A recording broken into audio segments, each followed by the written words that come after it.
4 matchs, 14 buts, des histoires qui vont rester gravées dans la mémoire de tout fan de football pendant des années. Le 18 février 2026, la Ligue des Champions a livré une soirée de barrage complètement folle, le genre de soirée que vous racontez à vos enfants. Un Anglais a claqué 4 buts en première mi-temps, fait historique absolu en phase à élimination directe de la compétition. Un club norvégien perdu au-delà du cercle arctique a continué d'humilier les géants d'Europe. Et dans un stade belge, dans une atmosphère de feu, l'Atlético de Madrid a vécu les montagnes russes les plus intenses de la saison. Ce soir-là, l'Europe du football ne dormait pas, et si vous n'étiez pas devant votre écran, vous avez raté quelque chose d'immense. Pour bien comprendre l'ampleur de cette soirée, il faut d'abord poser le décor. Ces barrages de Ligue des Champions représentent la dernière chance pour 16 clubs de rester dans la plus grande compétition de clubs au monde. C'est la porte d'entrée vers les huitièmes de finale, là où les vraies légendes se construisent.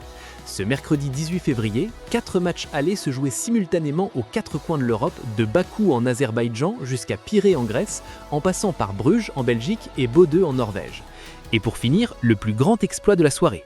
Au-delà du cercle arctique, dans le Aspimira Stadium qui transpire la passion arctique, Bodø Glimt, ce club de 55 000 habitants, reçoit l'Inter Milan, finaliste de la Ligue des Champions la saison précédente. À la 20e minute, Sandré Brunstad Fett dévastait la défense italienne et ouvrait le score. Pio Esposito égalise à la 30e minute et on pense que la logique est en train de reprendre les devants.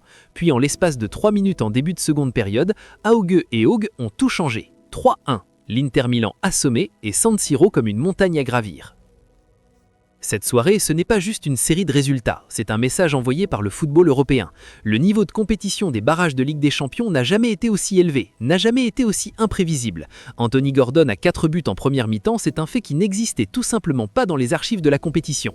C'est la démonstration que Newcastle, sous Eddie Howe, a atteint une maturité européenne réelle, avec des joueurs capables de performances de très haut niveau sur la scène continentale. Bruges, de son côté, a montré qu'on ne peut jamais les enterrer. La mentalité de ce groupe, la capacité à remonter 2 fois au score face à l'Atlético, dit beaucoup sur la qualité d'Ivan Leko comme entraîneur. Pour Leverkusen, cette victoire historique à l'extérieur pourrait changer leur rapport à la compétition, libérer une équipe qui avait peut-être encore un complexe européen. Et pour Bodø Glimt, chaque nouvelle soirée de ce type est une preuve supplémentaire que ce club est en train de réécrire ce que le mot exploit veut dire dans le football moderne. Les matchs retour sont dans une semaine et les enjeux n'ont jamais été aussi clairs. Newcastle joue au stade James's Park avec 5 buts d'avance, la qualification est quasi actée, sauf catastrophe industrielle.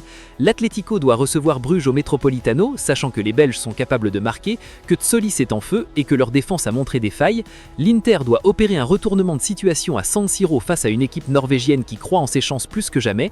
Et Leverkusen reçoit l'Olympiakos à la Bayer Arena avec 2 buts d'avance, en position de force pour rejoindre les huitièmes de finale.